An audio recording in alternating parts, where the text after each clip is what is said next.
নদীর ভয়ে আকাশ খাটের নিচে লুকিয়ে আছে। পুরো ঘরে কোথাও আকাশকে না পেয়ে নদী খাটের নিচে উঁকি মেরে দেখে আকাশ খাটের নিচে লুকিয়ে আছে। আকাশকে দেখে নদী বলে, এই ছেলে, বাইরে এসো। খাটের নিচে লুকালে কেন? আমি একটু লেহেঙ্গাটা চেঞ্জ করতে গেছি, এই সুযোগে লুকিয়ে পড়েছো? কি ভাবছো আমি তোমাকে খুঁজে পাবো না? ভালোই ভালোই বেরিয়ে এসো, না হলে তোমার কপালে দুর্ভোগ আছে বলে দিলাম। না, আমি বের হব না। আপনি আমাকে সামনে পেলে কেমন যেন করেন। কেমন করে মানে? কি করি? আমার ইজ্জতে হামলা চালান। এই কি বলছো এসব? আমি কেন তোমার ইজ্জতে হামলা চালাবো? তাছাড়া আর কি, ওই সময় আমার লুঙ্গি ধরে টান মারলেন। যদি লুঙ্গিটা খুলে যেত তাহলে তো আপনার সামনে আমার ইজ্জতের ফালুদা হয়ে যেত। লুচ্চা বেডি, আমি এখান থেকে বের হব না। দেখা গেল আবারও আমার লুঙ্গি ধরে টান দিলেন। আপনি যান এখান থেকে, আপনার মতলব খারাপ। আপনার নজর আমার লুঙ্গির দিকে। খবরদার আমার ইজ্জতে হামলা করার কথা মাথাতেও আনবেন না, তাহলে কিন্তু আমি আপনার নামে কেস করে দেব। এই, তুমি কি পাগল নাকি? তখন থেকে কি সব উল্টাপাল্টা বকে যাচ্ছ? দেখো, ড্রেস ঠিকভাবে ফিটিং না হওয়ায় এমনিতে কিন্তু মাথা গরম হয়ে আছে। আর গরম করিও না, বাইরে আসো বলছি। না বাবা, আমি আপনাকে বিশ্বাস করি না। আমার ইজ্জতের দিকে নজর পড়েছে আপনার। আবারও যখন তখন লুঙ্গি ধরে টান মারবেন আমি জানি। এই, আমি কি ইচ্ছে করে তোমার লুঙ্গি ধরে টান মেরেছি নাকি? আমি তো পড়ে যাচ্ছিলাম, তাই হুট করে কি করব বুঝতে পারিনি। তোমাকে ধরতে গিয়ে ভুলে তোমার লুঙ্গি ধরে ফেলেছিলাম। তাতে কি হয়েছে শুনি? ইচ্ছে করে তো আর লুঙ্গি ধরে টান দেইনি। আর তাছাড়া লুঙ্গি তো আর খুলে যায়নি, তুমি তো শক্ত করে ধরে ফেলেছিলে। তাহলে এত নাটক করার কি মানে শুনি? আপনি যাই বলেন না কেন, আমি আপনার কথা বিশ্বাস করি না। সেই প্রথম থেকে দেখছি আপনি আমার দিকে কেমন একটা নজরে তাকান। আপনার আসলে নজর খারাপ। যদি আমি লুঙ্গি ঠিক সময় ধরতে না পারতাম আর খুলে যেত তখন কি হতো? কি আর হতো শুনি? খুললে খুলতো, বাইরে কেউ তো আর ছিল না। এখানে যে সমস্যা হবে, যদি সব বের হয়েও যেত তাহলে শুধু আমিই দেখতাম, তোমার বউ হই আমি। এতে সমস্যা কিসের শুনি? এই তো ঝোলার বিড়াল বেরিয়েছে। আপনার কথাতেই বোঝা যাচ্ছে আপনি আমার ওইসব দেখতে আগ্রহী। তার মানে আপনি ইচ্ছা করে লুঙ্গিতে টান মেরেছেন। শুধু শুধু কি আর আপনাকে লুচ্চা বলেছি আমি? আরে আমি তো কথার কথা বললাম। লোকে ঠিকই বলে পিচ্চি ছেলেদের বুদ্ধি হাঁটুর নিচে থাকে। আর কদিন পরে বাচ্চা হলে বাচ্চার সাথে বাচ্চার বাবাকেও আমার মানুষ করতে হবে। আমি 3 গুণ বইয়ের ভেতরে তুমি বাইরে না আসলে আমি ভেতরে আসব। আর আমি যদি ভেতরে আসি তাহলে তোমার মান ইজ্জতের একদম পিন্ডি চটকাবো। এবার বলে দিলাম। নদীর কথায় আকাশ ভয় পেয়ে বাহিরে বেরিয়ে আসে।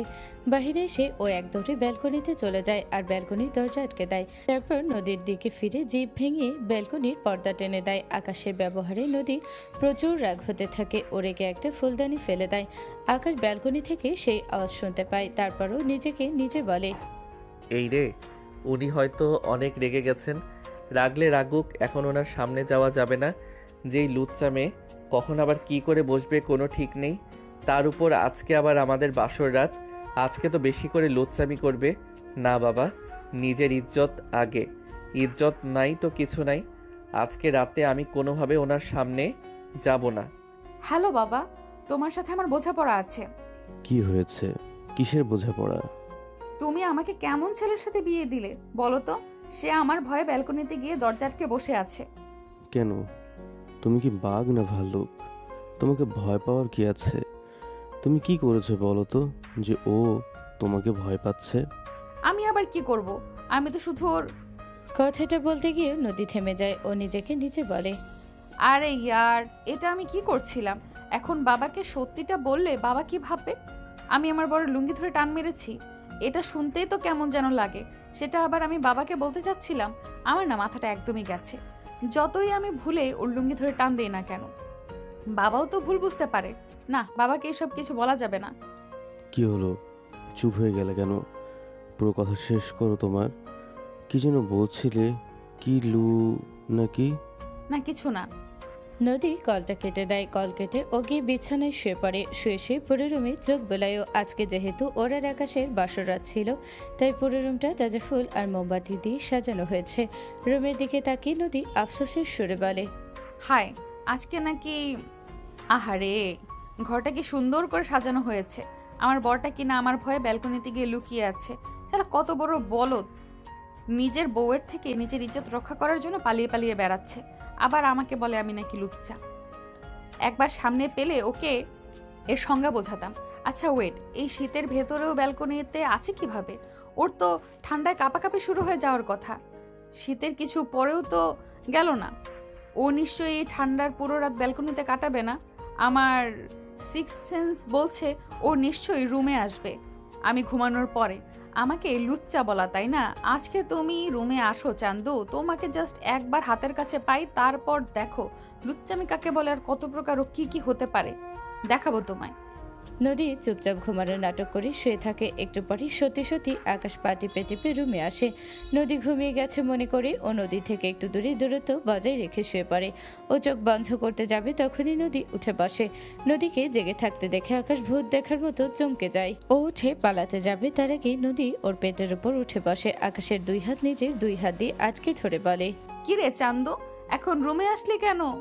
কি যেন বলছিলি আমি লুচ্চা? লুচ্চা কাকে বলে এবার তোকে টের পাওয়াবো। এখন কোথায় পালাবি আমার হাত থেকে? এবার কে বাঁচাবে তোকে? লুচ্চামি কাকে বলে, কত প্রকার ও কি কি, এবার দেখবি সেটা। নদীকে এভাবে নিজের উপর দেখে আকাশ ভয় পেয়ে যায় অনেক। নদী আগে থেকে প্রচুর রেগেছিল। আকাশ ওকে লুচা বলে ও রাগ হয়েছিল।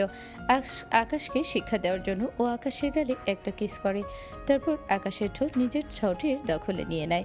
আকাশ ছটফট করতে থাকে নিজেকে ছাড়ানোর জন্য, কিন্তু নদী ওকে ছাড়ে না।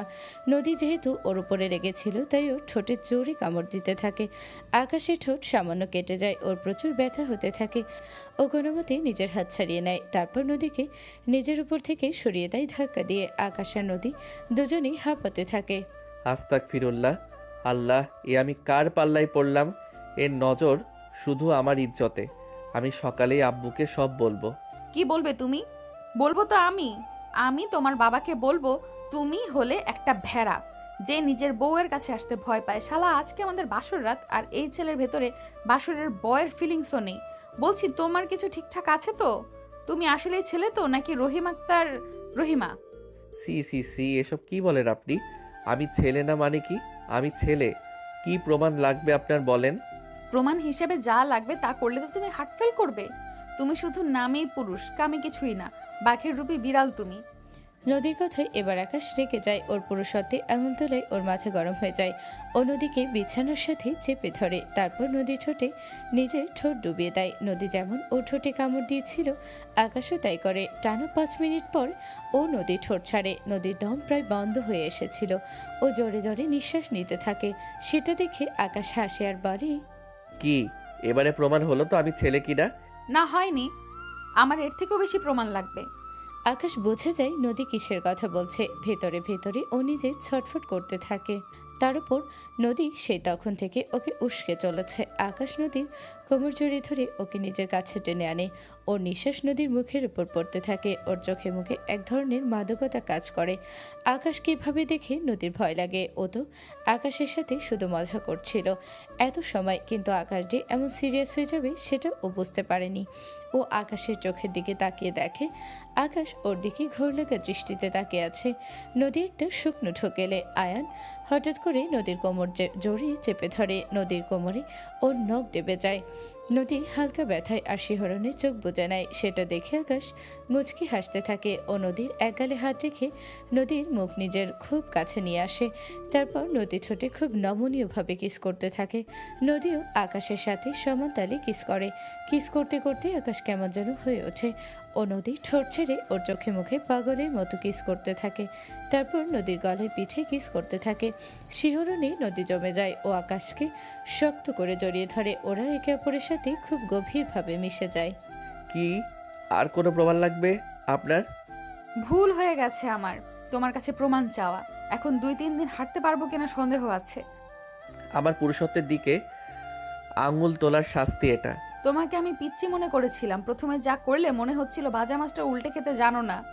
এই তুমি এমন বের হবে ভাবতেও পারেনি। তুমি একটা গভীর জলের মাছ। আপনি যদি আমাকে না রাগাতেন তাহলে এমন কিছুই হতো না। এখন 2-3 দিন শাস্তি ভোগ করুন। আকাশ নদীকে নিজের বুকে জড়িয়ে নিয়ে ঘুমিয়ে পড়ে। নদীও আকাশের বুকের ওপর পেয়ে তাড়াতাড়ি ঘুমিয়ে যায়। সকালে ঘুম ভেঙে উঠে নদী আগে গোসল সেরে আসে। আকাশ তখনও ঘুম। আকাশের ঘুমন্ত চেহারার দিকে নদী কিছু সময় তাকিয়ে থাকে। তারপর ওর মাথায় একটা শয়তানি বুদ্ধি আসে। ও আকাশের মুখের উপর নিজের ভেজা চুল ঝাড়া মারে। ওর চুলের পানি গিয়ে আকাশের চোখে মুখে লাগে। শীতের সকালে ঘুমের ভেতরে হঠাৎ করে ঠান্ডা পানি এসে মুখে লাগায় আকাশ ধরফরিয়ে উঠে যায়। ওর সামনে তাকিয়ে দেখে নদী পেট চেপে হাসছে। সেটা দেখে ও নদীর সামনে গিয়ে ওকে কোলে তুলে নেয়। আরে কি হচ্ছেটা কি? ছাড়ো আমায়, কোলে নিচ্ছ কেন? সেটা একটু পরেই বুঝতে পারবে। আকাশ নদীর দিকে রোমান্টিক ভাবে তাকিয়ে থাকে। নদীও আকাশের চোখের দিকে অপলক ভাবে তাকিয়ে থাকে। আকাশ নদীকে কোলে নিয়ে বাথরুমে ঝোঁকে। নদী আকাশের দিকে তাকিয়ে থাকায় ও পায় না আকাশ ওকে বাথরুমে নিয়ে এসেছে। আকাশ নদীকে বাথরুমের সামনে নিয়ে আসে। বাথরুমে আগে থেকে ঠান্ডা পানি রাখা ছিল। নদী তখনও কিছু বুঝতে পারেনি। আকাশ নদীর দিকে শয়তানি হাসি দেয়। সেটা দেখে নদী ভ্রু কুচকে তাকায়। তারপর আশেপাশে তাকাতেই ওর হুঁশ ফিরে আসে। ও কিছু করতে যাবে তার আগে আকাশ ওকে বাথটবে ঠান্ডা পানিতে ফেলে দেয়। শীতের সকালে বাথটবে ঠান্ডা পানিতে পড়ে নদীর অনেক শীত লাগতে থাকে। সাথে আকাশের উপর রাগ হতে থাকে। ও নিজেও মনে মনে একটা কুটিল বুদ্ধি আটে। আকাশ, এত জোরে কেউ কোল থেকে ফেলে? ও মা গো, আমার মাজাটা একদম শেষ করে দিল। আমি আর হয়তো কখনো উঠে দাঁড়াতে পারবো না। এবার আমার কি হবে গো? হয়েছে, ড্রামা বাদ দাও। আমি তোমাকে অতটাও জোরে ফেলে দেইনি। হ্যাঁ, আমি তো ড্রামাই করছি। বাথটবের কোনায় কোমরে লেগেছে। কথাটা বলে নদী ফুপিয়ে কান্না করে দেয়। সেটা দেখে আকাশের খারাপ লাগতে থাকে। ও নদীর দিকে নিজের 2 হাত এগিয়ে দিয়ে বলে, আমি বুঝতে পারিনি। নাও এখন আমার হাত ধরে উঠে আসো। নদী আকাশের হাত ধরে ওর দিকে তাকিয়ে শয়তানি হাসি দেয়। আকাশ কিছু বুঝে ওঠার আগে ও আকাশকে টান মেরে বাথটবে ফেলে দেয়। আকাশ এসে ওর উপরে পড়ে। আকাশকে ঠান্ডা পানিতে ফেলতে পেরে নদী হাসতে থাকে। আকাশের যদিও রাগ হতে থাকে, কিন্তু নদীর দিকে তাকিয়ে ওর সব রাগ পানি হয়ে যায়। ভেজা অবস্থায় নদীকে অনেক সুন্দর লাগছিল। নদীর চোখে মুখে ছোট ছোট পানির ছিটা ছিল। আকাশ অপলক চোখে নদীর দিকে তাকিয়ে থাকে। তারপর হঠাৎই নদীর চুলের ভিতরে হাত ঢুকিয়ে ওর মুখটা নিজের কাছাকাছি নিয়ে আসে। নদী কিছু বলতে যাবে তার আগেই আকাশ নদীর ঠোঁট দুটো নিজের ঠোঁটের দখলে নিয়ে নেয়। কিছু সময় কিস করে নদীর ঠোঁট ছেড়ে নদীর কপালের সাথে নিজের কপাল মিলিয়ে শ্বাস নিতে থাকে চোখ বুজে। তারপর নদীর কানের কাছে নিজের মুখ নিয়ে বলে, এখন একবার আমার পুরুষত্বের টেস্ট নিবে নাকি? না বাবা, যাও ভাগো, এখন আমি অসুস্থ। নদী আকাশকে ধাক্কা দিয়ে বাথটব থেকে উঠে আসে। বাহিরে এসে ও আবারও চেঞ্জ করে নেয়। চেঞ্জ করে নিচে আসে। 2বার ভিজে কাপড় চেঞ্জ করার জন্য ওর একটু আসতে দেরি হয়ে যায়। ও নিচে ডাইনিংয়ে এসে দেখে সেখানে ওর শ্বশুর শাশুড়ি, চাচা শ্বশুর, চাচি শাশুড়ি, দেওর আলিফ উপস্থিত আছে। নদী সবাইকে দেখে মাথায় কাপড় টেনে নেয়। Good morning. এটা তোমার ওঠার সময় হলো? সকাল পেরিয়ে বলতে গেলে এখন দুপুর হয়ে এসেছে, আর এখন এসেছে গুড মর্নিং করতে। আমরা যখন নতুন বউ ছিলাম সেই ফজরের সময় উঠতাম, সবাই ওঠার আগেই উঠে রান্না করে রাখতাম। এখনকার যুগের মেয়েদের কি সেই গান আছে নাকি? এরা হচ্ছে জমিদারের কন্যা সব। এনারা 10টায় উঠবেন আর এনাদের শাশুড়িরা এনাদের জন্য রান্না করে রাখবেন। এনারা উঠে গো ঘাসা গিলবেন। আপনি এভাবে কথা বলছেন কেন আমার সাথে? হ্যাঁ, আমার আজকে একটু উঠতে দেরি হয়েছে। তাতে কি এমন মহাভারত অশুদ্ধ হয়ে গেছে শুনি? এমন তো না যে আপনি আমার জন্য সকাল সকাল উঠে রান্না করেছেন। আপনাকে তো আর রান্না করতে হয়নি, তাই না? রান্না তো কাজের লোক করেছে। আপনাদের সময় আর আমার সময় সম্পূর্ণ আলাদা।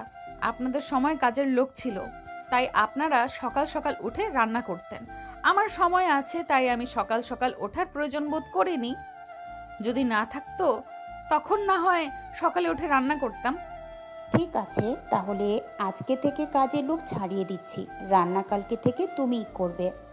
মানেটা কি? আপনারা কি ছেলের বিয়ে দিয়ে বউ এনেছেন নাকি কাজের লোক বলুন তো? আমাকে কি পেয়েছেন কি আপনারা? আমি একটা কথা ক্লিয়ারলি বলে দিচ্ছি, আপনারা যদি কাজের লোক ছাড়িয়ে দেন তাহলে আমি নতুন করে কাজের লোক নিয়ে আসব। আর তাকে বেতন আপনাদের দিতে হবে না, আমার বাবাই দিবে। কিন্তু ভুলেও আমাকে কাজের লোক বানানোর কথা মাথাতেই আনবেন না। বাবা গো বাবা, এই মেয়ের কি চোপা! ও ভাবি, এ কেমন মেয়ের সাথে তোমরা বিয়ে দিলে গো? এ তো জল্লাদ পুরো। ছেলেটার জীবনটা হাতে ধরে নষ্ট করে দিলে একদম। সেটাই তো দেখছি, একে তো আমার ছেলের থেকেও বয়সে বড়, বলতে গেলে ছেলের মায়ের বয়সী, তার উপর আবার এত দেমাগ। আরে আপা, তো বিয়ের সময় কি আপনি দেখেননি? আমি আপনার ছেলের মা, এর মানে আপনার বয়সী। আমার পরিবার তো নিশ্চয়ই আপনাদের বয়স জানিয়েছিল। মানে আমি যতদূর জানি আপনারা আমার A to Z সব কিছু জেনেই আপনাদের ছেলের সাথে আমার বিয়ে দিয়েছেন। তো নিজের বয়সী একজনের সাথে নিজের ছেলের বিয়ে কেন দিলেন বলুন তো? এই মেয়ে, তুমি কাকে কি বলছো? হ্যাঁ, আমি তোমার শাশুড়ি হই, আমাকে আপা কেন বলছো? ওমা, আমি তো বলিনি। আপনি তো বললেন আমি আপনার ছেলের মায়ের বয়সী, মানে আপনার বয়সী। সেই হিসেবে আপনি তো আমার আপাই হলেন, তাই না? এই মেয়ে তো ভারী বেয়াদব, কার সাথে কেমন ব্যবহার করতে হয় তা জানে না, কাকে কিভাবে সম্মান দিতে হয় তাও দেখছি জানে না। সম্মান পাওয়ার মতো কাজ করলে ঠিকই সম্মান পেতেন। যে যেমন আমি তার সাথে তেমন ব্যবহারই করি। এবার আপনি আমার থেকে খারাপ ব্যবহার পেলে সেটা আপনার ব্যর্থতা। ও ভাবি, এই মেয়ে কি বলছে এসব? আমরা সম্মান পাওয়ার যোগ্য না? যত বড় মুখ নয় তত বড় কথা। ঠিকই তো বলেছি, ভুল তো কিছু বলিনি। আপনারা বাড়ির বউকে কাজের লোক বানিয়ে রাখতে চাইবেন আর সে আপনাদের সম্মান করবে, এটা আপনারা ভাবলেন কিভাবে? নদী, আপনি কাকে কি বলছেন? আপনার হুঁশ আছে? ওনারা আমার মা আর কাকি, তাদের সাথে কেমন ব্যবহার করছেন আপনি? দেখ বাবা দেখ, এই মেয়ের অবস্থা দেখ, এ তোর কাকিকে আর আমাকে যা নয় তাই বলছে সেই তখন থেকে। শেষে কি না এই দিন দেখতে হলো তোর বউ এর কাছে এভাবে অপমানিত হতে লাগলো। আমি আপনাদের অপমান করিনি, যেটা সত্যি সেটাই বলেছি। আপনারা যেমন ব্যবহার করেছেন তাতে সম্মান জিনিসটা আপনারা ডিজার্ভ করেন না। Shut up. আপনি কিন্তু এবার বাড়াবাড়ি করছেন, বুঝলেন?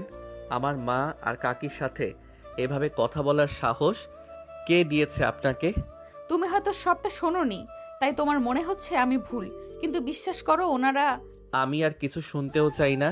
আমার যতটুকু শোনার শুনে নিয়েছি, নিজেই দেখেছি তুমি আমার মা আর কাকির সাথে কেমন ব্যবহার করছিলে। ক্ষমা চাও ওনাদের কাছে। আমি ক্ষমা চাইবো? তুমি কি পাগল হয়ে গেছো? তোমার মা আর কাকি ভুল করেছে, আমি না। তাই প্লিজ আমাকে ক্ষমা চাইতে বলো না।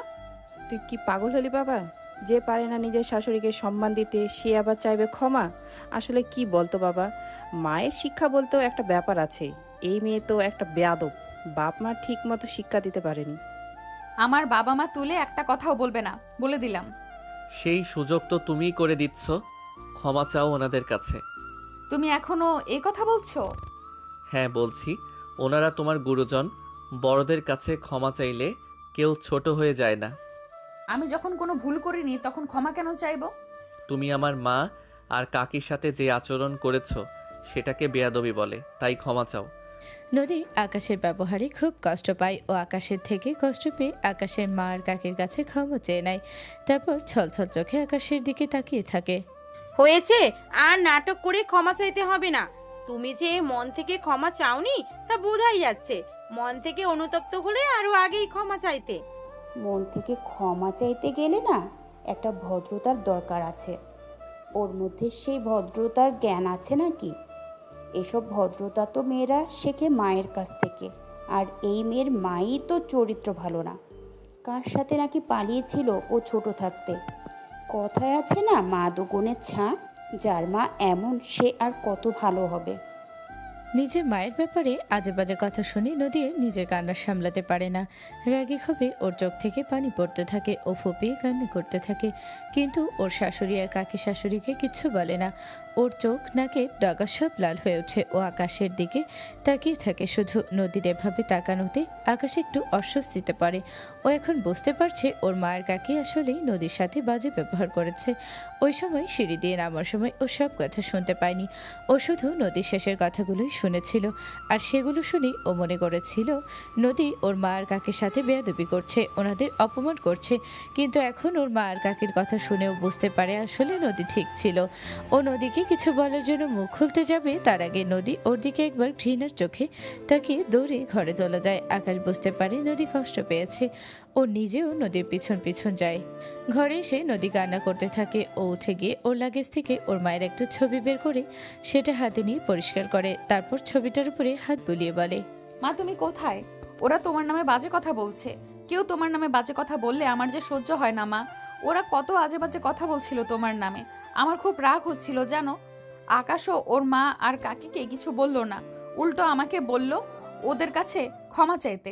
ওকে আমি অন্যরকম ভেবেছিলাম, কিন্তু না, ও নিজেই ওইসব ছেলের মতো যে কিনা মায়ের কথায় উঠে আর বসে, মায়ের আঁচলের তলায় থাকে সব সময়, ঠিক ভুল বিচার না করেই মায়ের দিকে রায় দেয়।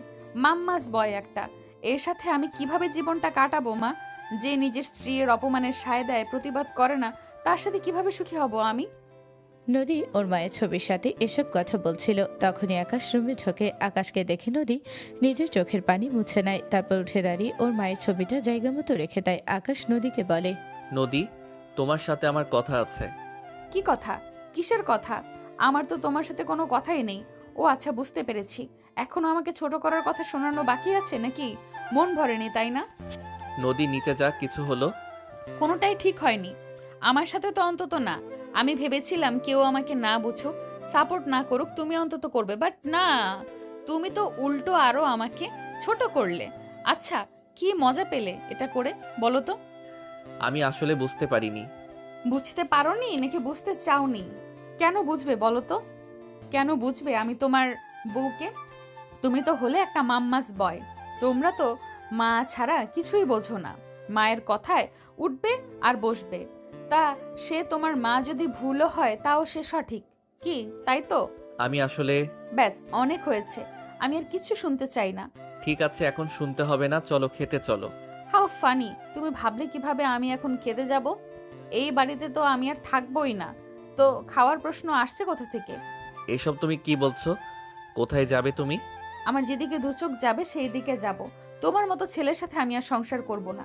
কথাটা বলে নদী নিজের লাগেজ গোছাতে থাকে। আকাশ গিয়ে নদীর হাত থেকে লাগেজ কেড়ে নেয়, তারপর নদীকে নিজের দিকে ফিরিয়ে ওর দুই বাহু ধরে বলে, এই কি করছো কি তুমি? কোথায় যাবে তুমি? নিজের বাড়িতে যেখানে আমাকে কেউ কাজের লোক বানিয়ে রাখতে চাইবে না, আমার মাকে ছোট করে কথা বলবে না, আমাকে ছোট করবে না, আর আমার না আপনার মতো কারোর অন্ধভক্ত হয়ে আমাকে ভুল প্রমাণিত করে ক্ষমা চাওয়াবে।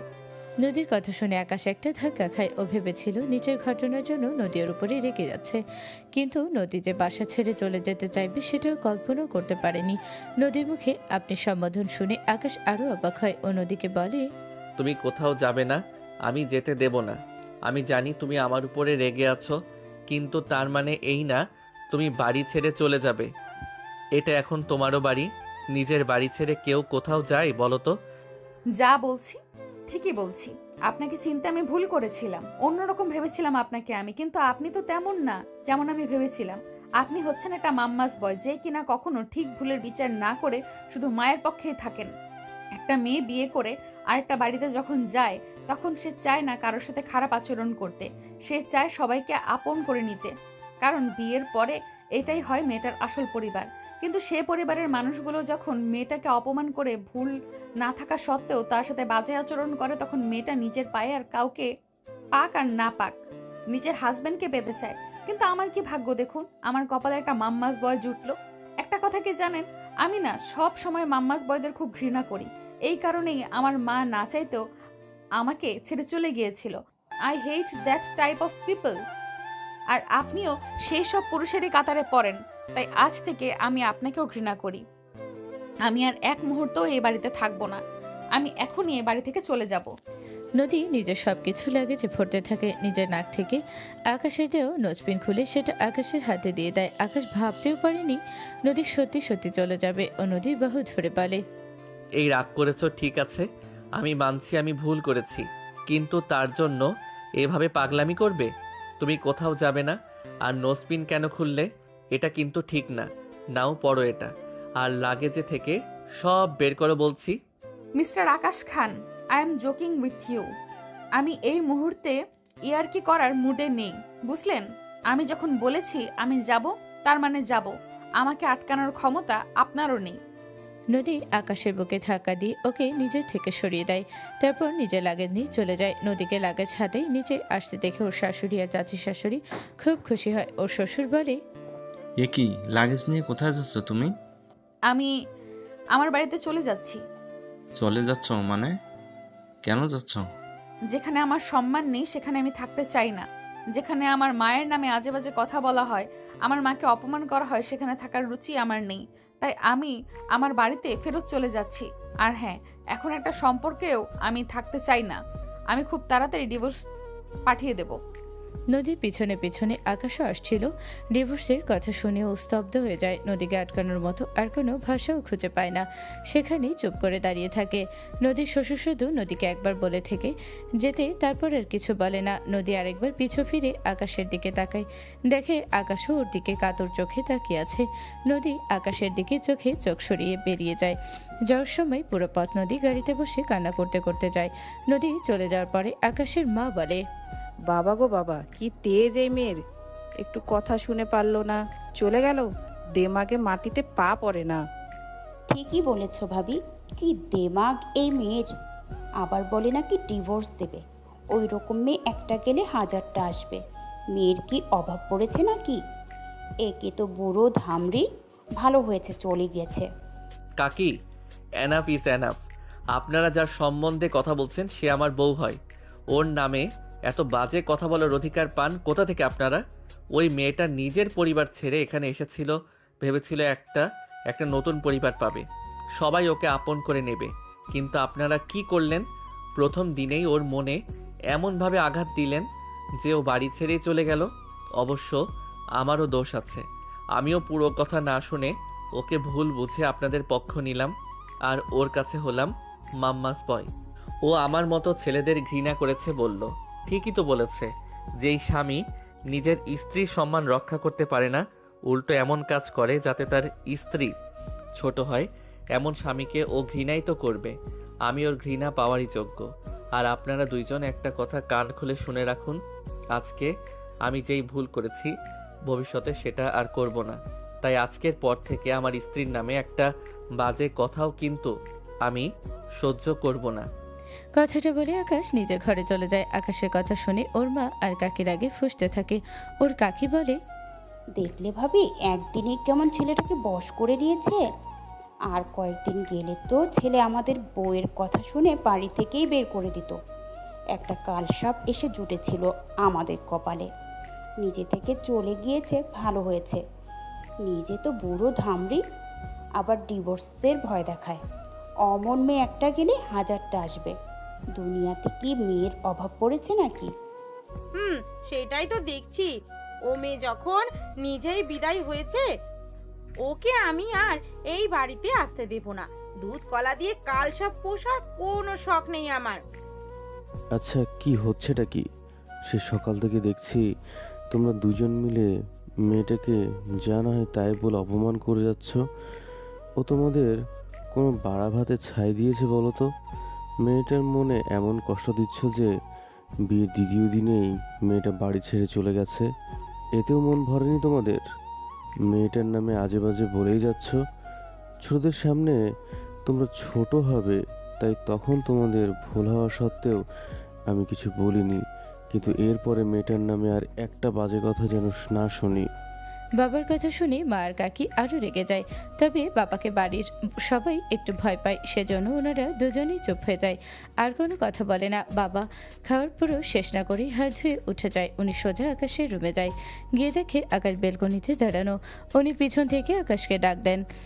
আকাশ দাঁড়িয়ে সিগারেট খাচ্ছিল। বাবা ডাক শুনে ওর সাথে সাথে সিগারেট ব্যালকনি থেকে নিচে ফেলে দেয়। বাবা বুঝতে পারে আকাশ সিগারেট খাচ্ছিল। সিগারেটের গন্ধ উনি পায়। তারপরও আকাশকে কিচ্ছু বলে না, কারণ উনি জানে আকাশের মনের অবস্থা ভালো না। উনি গিয়ে পিছনে দাঁড়িয়ে আকাশের কাঁধে হাত রেখে বলে, বৌমা একা ও বাড়িতে গেল, সবাই তোকে হাজার রকম প্রশ্ন করবে, তুমিও যাও। আমি আবার কোথায় যাব? দেখলেই তো কিভাবে আমার ভুলের জন্য ও আমাকে ছেড়ে চলে গেল। ও তো একেবারে যায়নি।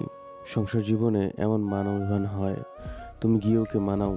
স্বামীর কাজই হচ্ছে বউয়ের রাগ ভাঙিয়ে তাকে আগলে রাখা। কিন্তু ও তো বলল ও আমাকে ঘৃণা করে, আমাকে ডিভোর্স দেবে। যদি এমনটাই হতো তাহলে কি ও বাড়ি থেকে যাওয়ার সময় কান্না করতো? ওর আসলে তোমার উপর অভিমান জমেছে। তখন তুমি ওর অন্যায় না থাকা সত্ত্বেও ওকে দিয়ে ক্ষমা চাওয়ালে। ব্যাপারটা ও অনেক কষ্ট পেয়েছে, কিন্তু তার মানে এই না যে ও তোমাকে ভালোবাসে না বা ঘৃণা করে। ও যা বলেছে তার একটা ওর মনের কথা না। তুমি ওর চোখে তোমার ভালোবাসা দেখেছি। আমি ওই সামান্য কারণে সেটা বদলে ঘৃণায় রূপ নিতে পারি না।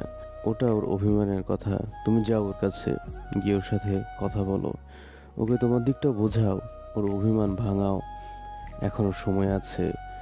পরে কিন্তু ওই অভিমানের দেওয়ালের কারণে তোমার আর এক হাত পাবে না। আমি কোন মুখ নিয়ে ওর সামনে গিয়ে দাঁড়াবো বাবা? আজকে ওকে অনেক কষ্ট দিয়ে ফেলেছি আমি, ওর মনে অনেক আঘাত দিয়ে ফেলেছি। তুমি চাও ও তোমার থেকে সত্যি আলাদা হয়ে যাক? না। যদি না চাও তাহলে এখনই যাও ওর কাছে। তুমি না গেলে ও আরও কষ্ট পাবে। মেয়েরা হলো মোমের মতো, তুমি একটু যত্ন নিলে, ভালোবাসলে সে গলে যাবে। ঠিক আছে বাবা, আমি এখনই যাচ্ছি। বাবার কথা মতো আকাশ গ্যারেজ থেকে নিজের বাইক নিয়ে বেরিয়ে যায়। ফুল স্পিডে বাইক চালায়ও নদী নিজের বাসায় পৌঁছে যায়। নদীকে একা আসলে দেখে ওর ফুপু বলে, এ কি নদী, তুমি একা চলে এলে যে? জামাই কোথায়? কেন ফুপু, আমি কি একা নিজের বাড়িতে আসতে পারি না নাকি? আমি একা এসেছি এটা দেখে তুমি খুশি হওনি নাকি? তোর হাব ভাব তো ভালো ঠেকছে না। বিয়ের পরের দিনই কোনো মেয়ে এমন বাক্স ব্যাটরা গুছিয়ে একা একা বাবার বাড়ি যাই শুনি? সত্যি করে বলতো, তুই কি ঝামেলা করে এসেছিস? অবশ্য করতেই পারিস, রক্তের একটা ধারা আছে না? তোর মা যেমন আমার ভাইকে ঠকিয়ে আরেক ছেলের হাত ধরে পালালো, তুইও নিশ্চয়ই তেমন কোনো কারণেই চলে এসেছিস। কই, বিয়ের আগে তো বলিসনি তোর মায়ের মতো তরুণ আগর আছে? ফুপুর কথা শুনে নদী মনে মনে প্রচুর রেগে যায়, কিন্তু আকাশের সাথে ঝামেলা হয় মুড অফ থাকায় ও ফুপুকে আর কিছু বলে না। তখনই ওর বাবাকে সিঁড়ি দিয়ে নামতে দেখে। ওর বাবা ফুপুর সব কথাই শোনে, কিন্তু কোনো কিছু বলে না। নদী ওর বাবার দিকে তাকিয়ে লাগেজ নিয়ে নিজের রুমে যেতে থাকে। নিজের প্রশ্নের কোনো উত্তর দিতে না দেখে ফুপু আবারও বলে, কি হলো? আমি কিছু জিজ্ঞেস করলাম তো? কি জানতে চাইছো তুমি ফুপু? কার কাছে জানতে চাইছো? নিজের ভাইয়ের মেয়ে মানে নিজের কন্যা সম একটা মেয়েকে বলছো বিয়ের আগে তার নাগর ছিল কি না? আমি এর উত্তরে কি বললে তুমি খুশি হবে? মানে আমার থেকে উত্তরে কি শুনতে চাও তুমি? এটাই যে হ্যাঁ আমার কোনো নাগর ছিল আর তার জন্য আমি সংসার ছেড়ে চলে এসেছি? কিন্তু ফুপু, আমি না তোমাকে খুশি করতে পারবো না গো। কারণ বিয়ের আগে আমার কোনো নাগর ছিল না, আর না তো আমি কোনো নাগরের জন্য সংসার ছেড়ে এসেছি। আর হ্যাঁ, আমার সামনে আমার মায়ের নামে বাজে কথা বলা বন্ধ করো প্লিজ। আমি আমার মাকে যথেষ্ট ভালোবাসি, তাই তার নামে এইসব কথা আমার সহ্য হয় না। আমি আমার মাকে অন্তত সত্যি সত্যি ভালোবাসি, কারোর মতো নাটক করি না তাকে ভালোবাসার। তাই তাই আর কারো আমার মায়ের অপমানে খারাপ নাই লাগতে পারে, বাট আমার লাগে। So please.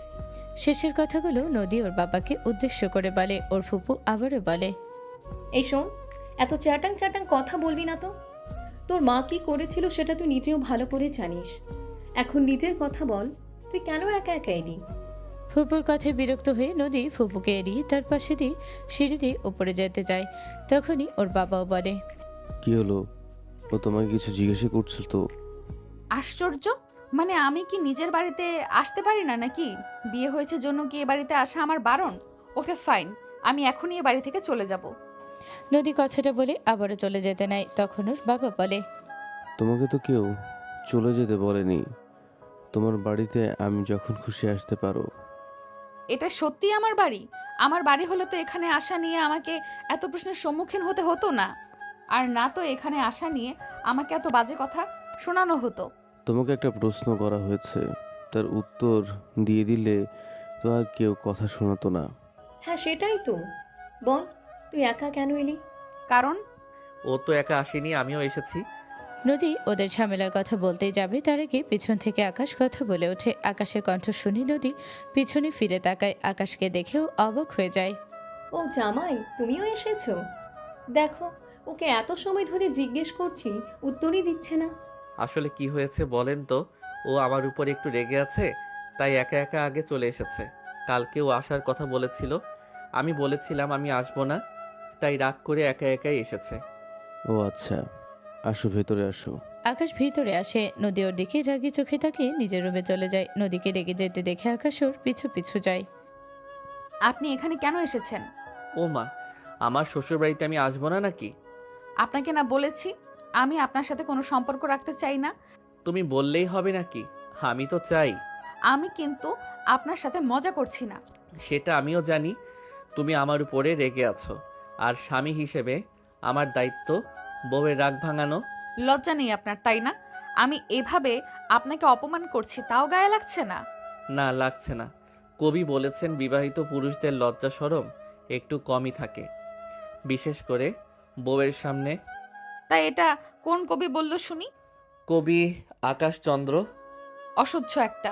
এই অসহ্যটাকেই সারা জীবন সহ্য করে যেতে হবে তোমার। নদী আকাশের উপরে বিরক্ত হয়ে রুম থেকে ব্যালকনিতে চলে যায়। আকাশ ওর পিছু পিছু যায়, তারপর নদীকে পেছন থেকে জড়িয়ে ধরে বলে, অনেক বেশি অভিমান হয়েছে আমার উপর। কিসের অভিমান? আমি কারোর উপরে অভিমান করে নেই। সত্যি? হ্যাঁ সত্যি। তাহলে আমাকে সামনে ফিরে জড়িয়ে ধরো। ছাড়ো আমায়। না, ছাড়বো না। আমার বউ, আমার ইচ্ছা। আমার যখন মন চাইবে আমি জড়িয়ে ধরবো। না, ধরবেন না। কেন? কেন আবার কি? আমি বলেছি না মানে না। আপনি আমার কেউ হন না, তাই ধরবেন না। আমি তোমার কথা কেন শুনবো শুনি? কারণ আমি বলেছি তাই। তুমি বললে আমার কেন শুনতে হবে? কারণ আমি আপনার বউ, তাই। এই তো গুড। তুমি আমার বউ মানে আমি তোমার বর। আর বর হিসেবে নিজের বউকে জড়িয়ে ধরার সম্পূর্ণ অধিকার আমার আছে। শুধু জড়িয়ে ধরার না, কিস করার অধিকারও আমার আছে। তার থেকেও বেশি কিছু করার অধিকারও আমার আছে। আকাশের সাথে তর্কে না পেরে নদী মুখ কালো করে দাঁড়িয়ে থাকে। নদীকে চুপ হয়ে যেতে দেখে আকাশ ওকে নিজের দিকে ফিরিয়ে বলে, নদী, আই এম সরি। দেখো, আমি জানি তুমি আমার উপরে রেগে আছো। আমার প্রতি তোমার অভিমান জমেছে অনেক, কিন্তু বিশ্বাস করো, ওই দিন আমি আসলে ভুল বুঝেছিলাম তোমাকে। ওই দিন আমি শুধু তোমার শেষের কথাগুলো শুনেছিলাম, তাই আমার মনে হয়েছিল তুমি ভুল। আমার জায়গায় অন্য কেউ থাকলে সেও তোমাকেই ভুল ভাবতো, তাই আমি তোমাকে ক্ষমা চাইতে বলেছিলাম। কিন্তু পরে যখন মা আর কাকির ব্যবহার দেখলাম, তখন বুঝলাম তুমি ভুল ছিলে না। তাই তখন তোমার কাছে ক্ষমা চাইতে গেছিলাম, কিন্তু তুমি তো আমার কোনো কথা না শুনেই বাড়ি ছেড়ে চলে এলে। আই এম সরি পাখি। বিশ্বাস করো, আমি তোমাকে ভুল বুঝে ক্ষমা চাইতে বলেছিলাম, কিন্তু এর ভিতরে তুমি আমাকে ভুল বুঝলে। আমি জানি তোমার রাগটা ভ্যালিড, কিন্তু আমার দিকটাও একটু বোঝো প্লিজ। আকাশের কথা শুনে নদীর রাগ কমে যায়, কিন্তু আকাশকে শিক্ষা দেওয়ার জন্য ও আকাশকে বুঝতে দেয় না ও যে আকাশকে ক্ষমা করে দিয়েছে। ও আকাশকে দূরে ঠেলে দিয়ে ও বলে, হ্যাঁ মানছি, আপনি শুধু আমার শেষ কথাগুলো শুনে আমাকে ভুল বুঝেছেন, কিন্তু আমি তো আপনাকে পুরোটা বলতে চেয়েছিলাম, তখন শুনলেন না কেন? আপনি যদি তখন আমার কথা শুনতেন তাহলে তো এই মিসআন্ডারস্ট্যান্ডিংটা হতো না, তাই না? আমি তো বললাম আমি ভুল করেছি, আর তার জন্য আমি ক্ষমাও চেয়েছি তোমার কাছে। সব সময় ক্ষমা চাইলেই কি সব ঠিক হয়ে যায়? যায় না। আজকে যদি আপনি আমার পক্ষ নিতেন তাহলে আপনার মা আর কাকি আমার মায়ের সম্পর্কে বাজে কথা বলতো না। আপনার জন্য শুধু আমি না, আমার মায়েরও অপমান সহ্য হয়েছে, অপমান হয়েছে আজকে। আর আমি সব সহ্য করতে পারি, কিন্তু আমার মায়ের অপমান সহ্য করতে পারি না। নদী কথাটা বলে ঘর থেকে বেরিয়ে যায়। আকাশ নিজেকে নিজেই বলে, না, হচ্ছে না। এই মেয়েকে কিভাবে যে মানাই। এই তেরার ঘরে তেরা আমার জীবনটা তেনা তেনা করে দিল একদম। মনে হচ্ছে আমার জীবনের অর্ধেক সময় কাটবে এর রাগ ভাঙাতে ভাঙাতে। নদী আবারও ঘরে ফেরত আসে একটা প্লেট হাতে নিয়ে। প্লেটের ভিতরে খিচুড়ি আর আচার। প্লেটটা টি টেবিলের উপর রেখে নদী বলে, খেয়ে নিন। কে খাবে? এখানে আপনি আর আমি ছাড়া তো আর কেউ নেই, তাই না? তাছাড়া তাহলে কথাটা যখন আমি বলেছি তার মানে আপনাকেই বলেছি। আমি খেয়ে এসেছি, তুমি খাও। মিথ্যা বলা শুরু করলেন কবে থেকে? মিথ্যা কেন বলবো? আমি জানি আপনি খাননি। কিভাবে জানো? আপনার মুখ দেখে বোঝা যাচ্ছে। এত ভালো বোঝো আমাকে যে আমার মুখ দেখেই বলে দিচ্ছ আমি খেয়েছি নাকি না। এমনটা কখন হয় জানো? যখন কেউ কাউকে ভালোবাসে। কেউ কাউকে ভালোবাসলে তখনই তার মুখ দেখে তার ভিতরে কি চলছে সেটা আন্দাজ করতে পারে। তো কতটা ভালোবাসো আমায়? একটুও না। মিথ্যা বলো না তো। আপনার খেতে হবে না, আমিই খাচ্ছি। কথাটা বলে নদী প্লেটটার এক পাশ থেকে খাওয়া শুরু করে। সেটা দেখে আকাশ বলে, আচ্ছা খাবো, তবে তুমি খাইয়ে দিলে তারপর। সম্ভব না। আমি না খেয়ে থাকলে তোমার কষ্ট হবে না? না। আচ্ছা খাইয়ে দিতে হবে না, আমাকে আপনি বলা বন্ধ করো এবার প্লিজ। সেটাও সম্ভব না। খেতে হলে খান, না হলে খেতে হবে না। নদীর ব্যবহার দেখে আকাশ মনে মনে বলে, ইয়া মাবুদ, বউ দিলা তো দিলা, এমন একটা বউ দিলা যার দিলে বিন্দু মাত্র দয়া মায়া নেই। থাক বাবা, খেয়ে নেই, না হলে আবার না খেয়ে কাটাতে হবে। মনে মনে কথাটা বলে আকাশ খেতে বসে। নদীকে শুনিয়ে শুনিয়ে বলে, তোমার দিলে কি মায়া হয় না? তোমার দিলে কি মায়া হয় না? না হয় না। আমার আবার দয়া মায়া একটু কম, বুঝলেন? আর উল্টো পাল্টা গান না গে খেয়ে নিন। আমার এই প্লেটের পাশ থেকেই খান। এখন আবার নতুন করে খাবার আনতে যেতে পারবো না। আকাশ আর নদী একই প্লেট থেকে খেতে থাকে। নদী আকাশের গোমরা মুখ দেখে মনে মনে হাসে। নদী মনে মনে বলে, কেমন লাগে চান্দু? কি ভেবেছো এত সহজে গলে যাব? আমার নামও নদী, তোমাকে এমন শিক্ষা দেব না, একদম টাইট হয়ে যাবে। খাওয়া শেষ হলে নদী প্লেট নিয়ে কিচেনে রাখতে আসে। তখন ফুপু ওকে দেখে বলে, শুনলাম তুই নাকি জামাইয়ের সাথে রাগারাগি করে এসেছিস। শোন, ছেলেদের সাথে এমন তেজ দেখালে চলে না, বুঝলি? একটু নমনীয় হতে হয়। ও যদি তোর তাড়ামিতে রেগে গিয়ে তোকে ডিভোর্স দেয়, তখন কি করবি বলতো? একটা ডিভোর্সি মেয়ে কিন্তু সমাজ সংসারের জন্য বোঝা, বুঝলি? তুই যদি আজকে ডিভোর্সি হয়ে ঘরে পড়ে থাকিস, তখন সমাজে আমরা মুখ দেখাতে পারবো? তোর বাবার সম্মান থাকবে? তাই বলছি, শোন, এমন তেজ না দেখিয়ে নরম হ। শ্বশুর বাড়িতে যে যা বলে মেনে চল। 1 মিনিট ফুপু, তুমি তখন থেকে কী সব বলে যাচ্ছ? ভালো কথা তোমার মুখ থেকে বের হয় না, তাই না? মানে কোথাকার কথা কোথায় টেনে নিয়ে যাচ্ছ? আচ্ছা, তোমার কেন মনে হচ্ছে আমার ডিভোর্স হবে? আকাশ যেভাবে আমার রাগ ভাঙানোর জন্য এলো, তাতে তোমার মনে হয় আমার তেরামি বা তেজের জন্য ও রেগে গিয়ে আমাকে ডিভোর্স দিবে? শোনো, ও না আমাকে ভালোবাসে, তাই আমার রাগ জেদ এসবের একটা দাম ওর কাছে আছে। ও জানে কিভাবে বউয়ের সাথে ট্রিট করতে হয়, বউকে আগলে রাখতে হয়। পরিবারের লোকজনের বিষের তোপে পড়ে বউকে ছেড়ে দেওয়ার ছেলে ওর না। আর যদি আমার ডিভোর্সও হয়ে যায়, তাতে তোমার সমস্যাটা কোথায় বলো তো? আমি খেলে তো আমার বাবারটা খাবো, সমাজের মানুষ তো আমাকে খাওয়াবে না। তাহলে সমাজ কি, আমি কি করব বলো তো? আসল সমস্যাটা সমাজের না, তোমার। তুমি কি চাও বলো তো? কেন সব সময় আমার পেছনে লেগে থাকো? আগে আমার মায়ের পেছনে লাগতে, তোমার জন্য আমার মা শান্তিতে সংসার করতে পারেনি, বাধ্য হয়েছে নিজের স্বামী সংসার ছেড়ে যেতে, নিজের সন্তানকে ছেড়ে যেতে। আমি তো তোমার ভাইয়ের মেয়ে, আর ভাইয়ের সন্তানরা নাকি ফুপুদের কাছে কলিজা হয়। তাহলে তুমি কেন আমার সাথে সব সময় এমন আচরণ করো? তুমি তো এমন আচরণ করো মনে হয় আমি তোমার রক্তই না। না তো। মানে? মুখ ফসকে ফুপু ওই কথাটা বলে ফেলে। নদী কথাটা শুনে অবাক হয়ে যায়। ফুপু কথা ঘোরাতে বলে, আমি বলতে চেয়েছি না তুই এই বাড়িরই রক্ত, কিন্তু আমি তোর সাথে এই আচরণগুলো তোর ভালোর জন্যই করি, যাতে করে তুই খারাপ না হয়ে যাস। কথাটা বলে ফুপু রান্নাঘর থেকে চলে আসে। নদীর মনে কেমন একটা খটকা লাগতে থাকে। ও তবুও সবটা মনের ভুল ভেবে উড়িয়ে দেয়। নদী একটা বাটিতে কিছুটা আচার নিয়ে ঘরে যায়। আকাশ খাটে বসে ফোনে গেমস খেলছিল। নদীকে আচার হাতে আসতে দেখে ও কি করে বলে, বাবা, আমার এত পাওয়ার জানতাম না তো। একদিনেই প্রেগনেন্ট হয়ে গেলে। কি? Are you out of your mind? তুমি কি বলছো এসব? ঠিকই তো বলছি। ভুল কি বললাম শুনি? তুমি না হলে হঠাৎ আচার নিয়ে বসলে কেন এখন? আমার আচার ভালো লাগে, আমার যখন মন চাই আমি খাই। তার মানে এই না আমি প্রেগনেন্ট, আর প্রেগনেন্ট হলেই কি আচার খেতে হয় নাকি? না, তা নয়, তবে একটা গুড নিউজ আছে। কি গুড নিউজ? আমার প্রাণপ্রিয়া বেগম সাহেবা, আমার আদরের বউ পাখিটা আমাকে আপনি থেকে আবারও তুমি বলা শুরু করেছে। আকাশের কথা শুনে নদীর হুঁশ হয়। ও এত সময় আকাশকে তুমি করে বলেছে। ও জানে আকাশ এখন এই বিষয় নিয়ে মজা ওড়াবে, তাই আকাশের মজার হাত থেকে বাঁচতে ও বেলকনিতে চলে যায়। নদীর বেলকনি এক পাশে একটা দোলনা, অন্য পাশে কয়েক রকমের ফুলের গাছ, টবে ঝোলানো। নিচে টবে কতগুলো গন্ধরাজ ফুলের চারা। ফুলের গন্ধে বেলকনিটা মোমো করছে। নদী দোলনায় বসে আচার খেতে থাকে আর ওর মায়ের সাথে কাটানো অতীতের কিছু স্মৃতি মনে করতে থাকে। আর নিজেকে নিজে বলে, মা, তুমি কেন চলে গেলে? আমাকে কেন এখানে রেখে গেলে? আমাকে কি তোমার সাথে নেওয়া যেত না? বাবা আমাকে ভালোবাসে না মা, কেমন যেন অবহেলা করে সব সময়। আচ্ছা মা, তুমি তো আমার মা, আর আমি তোমার নিজের সন্তান, তোমার নারী ছেঁড়া ধন। তুমি কিভাবে আমাকে ছেড়ে যেতে পারলে? মায়েরা তো সন্তানকে ছাড়া থাকতে পারে না, তুমি কিভাবে পারছো মা? তোমরা সবাই স্বার্থপর, সবাই শুধু নিজেরটাই বুঝলে, আমার কথা কেউ চিন্তাও করলে না। কথাগুলো বলতে বলতে নদী চোখ বুজে নেয়। ওর চোখ গড়িয়ে পানি পড়তে থাকে। এটা তুই কি করছিলি? নদীকে সত্যিটা বলতে যাচ্ছিলি কেন? ভাই, আমি ইচ্ছা করে বলতে চাইনি, আসলে কথার পিঠে কথা উঠেছিল তাই। কি তাই? তুই যে সবসময় নদীর সাথে মিসবিহেভ করছিস, সেটাকে আমি খেয়াল করছি না ভেবেছিস? আমি সবটাই দেখি, সবটাই বুঝি, কিন্তু কিছু বলি না, কারণ তুই আমার বোন। বাবা মারা যাওয়ার আগে তোর দায়িত্ব আমার কাছে তুলে দিয়ে গিয়েছিল।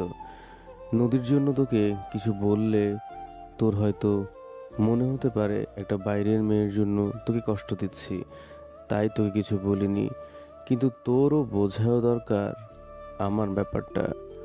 ওকে ছোট থেকে আমি নিজের মেয়ের মতো বড় করেছি। হতে পারে ওর শরীরে আমার রক্ত বইছে না, কিন্তু ও আমার মেয়ে। ওর সাথে আমার রক্তের সম্পর্ক না থাকলেও ওর সাথে আমার আত্মীয়তার সম্পর্ক।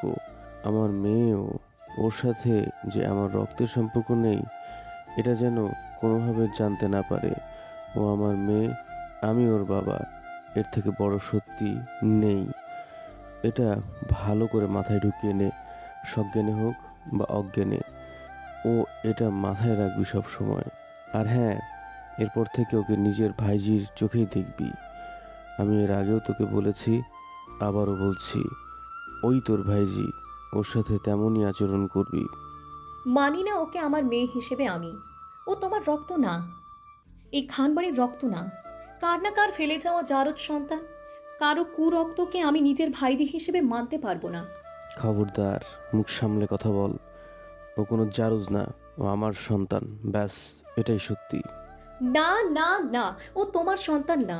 তুমি মিথ্যাকে সত্যি বানানোর চেষ্টা করো না তো। ভুলে গেছো এই জারজ মেয়েটার জন্যই ভাবি তোমাকে ছেড়ে অন্য একটা ছেলের হাত ধরে পালিয়েছিল। এই মেয়েটা তোমার থেকে তোমার ভালোবাসা, তোমার সংসার কেড়ে নিয়েছে। তারপরও কিভাবে ওকে তুমি নিজের সন্তানের পরিচয় দাও বলো তো? কিভাবে পারছো একটা জারজকে নিজের রক্ত বলতে? বারবার নদীকে জারজ বলে ওর বাবার রাগ হয়ে যায়। উনি ফুপুকে একটা চড় মারেন। রাগে ওনার চোখ মুখ লাল হয়ে যায়। ওনার এরূপ রূপ দেখে ফুপু ভয় পেয়ে যায়। বাবা বলেন, তোকে এক কথা কতবার বলবো আমি? হ্যাঁ, এটা ঠিক, নদীকে আমি কুড়িয়ে পেয়েছি, কিন্তু সেটা ওর দোষ না। ওর আসল বাবা মায়ের দোষ। তাদের ব্যর্থতা, তারা নিজের সন্তানকে লালন পালন না করে কাপুরুষ মতো ফেলে রেখে গেছিল। একটা বাচ্চা যখন জন্মায় তখন সে থাকে পবিত্র, খুব পবিত্র। কারো পাপের দায় তার না। তেমনই আমার নদীও নিষ্পাপ ছিল। আর সে বললে তোর ভাবি নদীর জন্য আমাকে ছেড়ে চলে গেছে, তাহলে শোন, ওর আগ থেকে ওই ছেলের সাথে সম্পর্ক ছিল। আর নদীকে পেয়ে একটা বাহানা পেয়েছিল আমার সাথে ঝামেলা করার। ও তাই করলো। নদীকে একটা বাহানা বানিয়ে আমাকে ছেড়ে ওর বয়ফ্রেন্ডের কাছে চলে গেল। আমার নদী এতে কোনো দোষ ছিল না।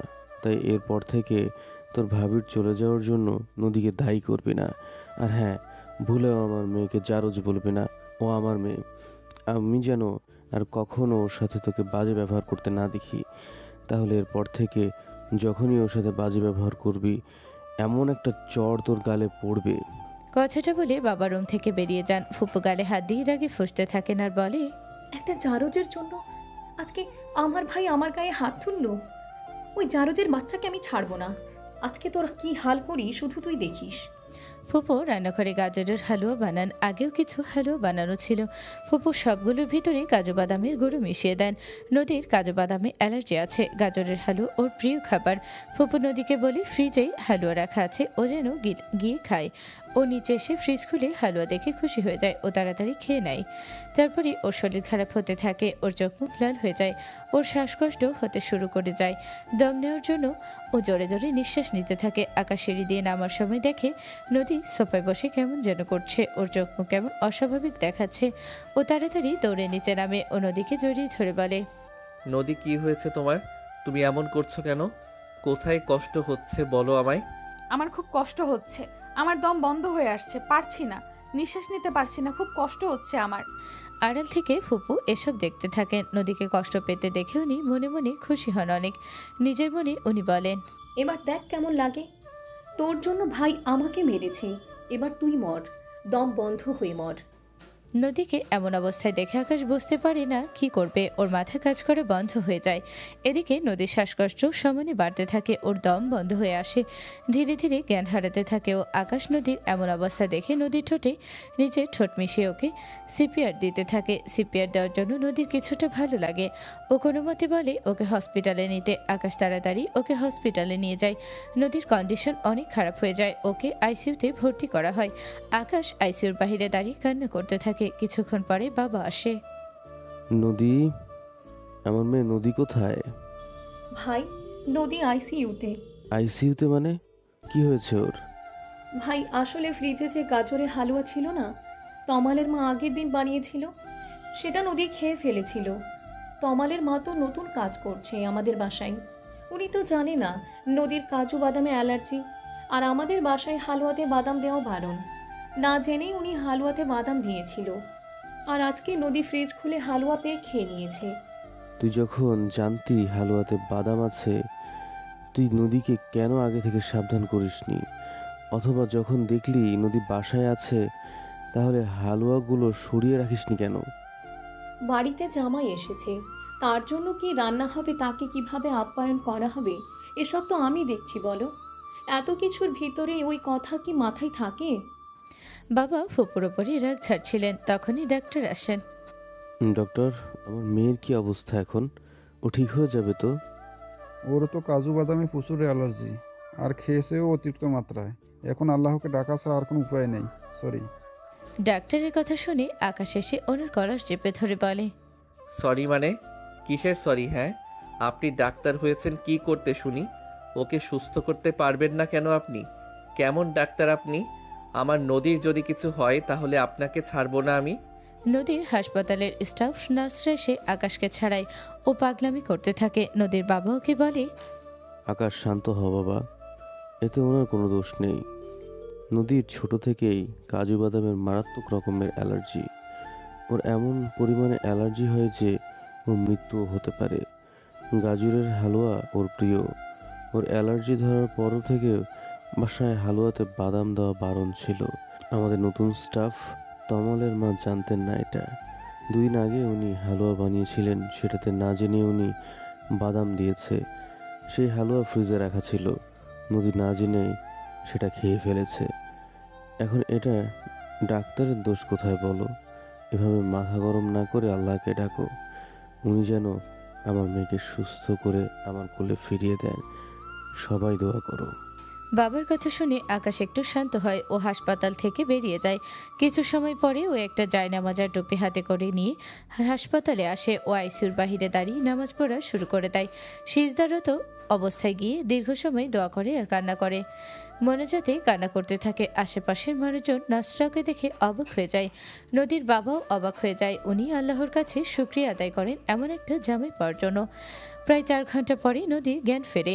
আকাশ তখনও নফল নামাজ পড়ছিল আর দোয়া করছিল নদীর জন্য। নদীর শরীর দুর্বল থাকায় ওকে হুইলচেয়ারে করে আইসিইউ থেকে নর্মাল বেডে নিয়ে যাওয়া হয়। আইসিইউ থেকে বেরিয়ে নদী দেখে আকাশ মনোজাতে কান্না করছে। তখন এক নার্স এসে ওকে বলে, ম্যাডাম, আপনি অনেক লাকি যে এমন একজন হাজবেন্ড পেয়েছেন। উনি সেই দুপুর থেকে নামাজ পড়েছে আর কান্না করেছে আপনার জন্য। ডক্টরের সাথে ঝামেলাও করেছিল। উনি আপনাকে অনেক ভালোবাসে, তাই না? এমন স্বামী সব মেয়েরাই চায়, কিন্তু পায় কতজন? আমাকেই দেখুন না, আমি যদি আমার স্বামীর সামনে মরেও যাই তাতেও তার কিছু যায় আসবে না। কপাল করে একজন জীবনসঙ্গী পেয়েছেন, আপনাদের উপর কারো নজর না লাগুক। এমন স্বামীর সাথে আছেন কলম, তাহলে একটা বাচ্চা আছে তো, 5 বছর আমার মেয়েটার বয়স। ওর ভবিষ্যতের কথা চিন্তা করেই আলাদা হতে পারি না। যখন শুরুতেই লোকটার এমন রূপ দেখেছিলেন তখনই কেন ছেড়ে গেলেন না? বাচ্চা নেওয়ার কি দরকার ছিল? বয়স কম ছিল তো, কিন্তু বুঝতাম না। অনিচ্ছায় বাচ্চাটা পেটে চলে আসলো। সবাই তখন বলল বাচ্চা হলেও ভালো হয়ে যাবে। আমিও সে আশায় থাকলাম। কিছু পরিবর্তন হলো না। বাচ্চার কথা চিন্তা করে থেকে গেলাম একসাথে। তোমার হাজবেন্ড কি কাজ করে?